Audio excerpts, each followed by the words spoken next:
Saya pernah buat rakaman dekat rumah Mona Fendi dekat Raup sana. Okey. Buat rakaman sekeliling dan aura dia sangat berat lah kat situ. Sangat berat. Dan masih lagi ada botol-botol minyak Kat situ yang digunakan dulu. minyak-minyak berubat tu masih ada lagi.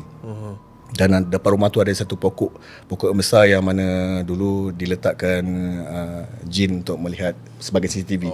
Okey. Jadi bila saya buat rakaman terdetik dekat hati saya ni, saya untuk stopkan rakaman tersebut untuk ziarah. Sebab bila seseorang telah dipanggil, maknanya urusan dia dengan Allah lah. Yalah, Jadi saya tak perlu untuk buat meneruskan rakaman Mona Fendi ni. Ya, untuk mencari dan sebagainya, bang. Ya, jadi sedangkan Fatihah apa semua lah. Alright. Setiap orang kata kat dunia lain bila dah pergi tu, jadi kita kata habis kat situ. Habis kat situ je lah. Dan urusan dia dekat dunia pun dah habis lah, bang, kan? Ya, sebab bila buat rakaman ni kita ada satu time tu kita akan stop.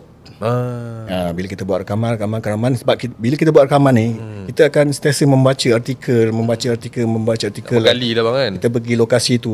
Bila sampai satu time tu kita akan rasa fikir, okey, untuk bab ini aku tutup buku.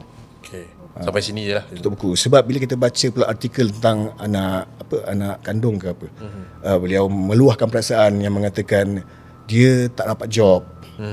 Disebabkan kes ni jodoh pun tak sampai. Jadi kita rasa rakaman untuk Mona Fendi perlu dihentikan sebab kita kena fikir waris dia juga. Betul. Sebab kalau dipanjangkan cerita yang apa ni, yang dah tak ada ni, takut affected yang masih ada dia lah, bang, kan? Kita cuma perlu ambil iktibar je lah betul. daripada kes tu. Sebab saya ada perasan ni, saya tak tahu ini rumours ke apa, bang, kan? Ada orang cakap rumah Mona Fendi ni banyak.